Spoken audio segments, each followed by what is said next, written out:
আর্জেন্টিনার বিরুদ্ধে হেরে বিশ্বকাপ থেকে বিদায় নেয়ার পর ফিফার বিরুদ্ধে মারাত্মক অভিযোগ এনেছেন মিশরীয় কোচ হুসাম হাসান। ম্যাচ শেষে সংবাদ সম্মেলনে এসে ফিফা এবং ম্যাচ রেফারির বিরুদ্ধে সরাসরি পক্ষপাতিত্বের বিস্ফোরক অভিযোগ এনেছেন তিনি। 2-0 গোলে এগিয়ে থেকেও শেষ মুহূর্তের নাটকে 3-2 ব্যবধানে হেরে বিশ্বকাপ থেকে বিদায় নিতে হয়েছে ফারাওদের। মিশরীয় কোচ হুসাম হাসানের সাফ কথা, লিওনেল মেসিকে বিশ্বকাপে টিকিয়ে রাখতেই তাদের ম্যাচ থেকে ছিটকে দেওয়া হয়েছে। আর্জেন্টিনার বিপক্ষে এমন হৃদয় বিদারক হারের পর সংবাদ মাধ্যমের মুখোমুখি হয়ে নিজের ক্ষোভ চেপে রাখতে পারেননি হুসাম হাসান।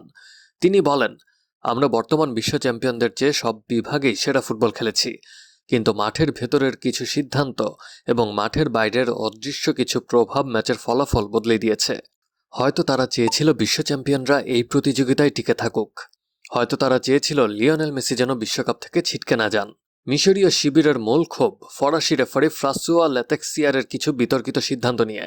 প্রথমার্ধে মোহাম্মদ সালাহ বক্সে ফাউলের শিকার হলেও ভিআর তা দেখেনি।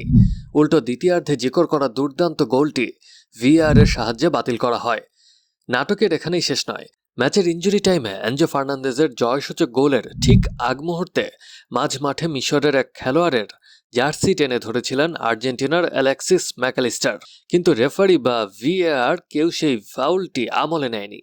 রেফারিংয়ের এই দ্বিমুখী নীতি নিয়ে ক্ষুব্ধ মিশরীয় কোচ বলেন, ফুটবলে কখনো কখনো এমন কিছু বাইরের শক্তি কাজ করে যা টেকনিক্যাল বিষয়ের ঊর্ধ্বে। বিশ্ব চ্যাম্পিয়নরা আজ সব স্তর থেকে সুবিধা পেয়েছে।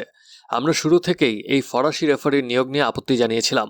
আজ আমরা মাঠে কোনো রেফারিংয়ের সম্মান বা ফেয়ার প্লে দেখিনি। চোখের সামনে আমাদের খেলোয়াড়ের জার্সি টেনে ধরা হলো, অথচ ভিএআর নীরব রইল।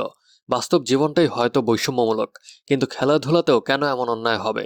মিশরীয় কোচ আরও বলেন, আমার এই টুর্নামেন্ট নিয়ে সব আগ্রহ শেষ। আমি আর এই বিশ্বকাপের একটি ম্যাচও দেখব না।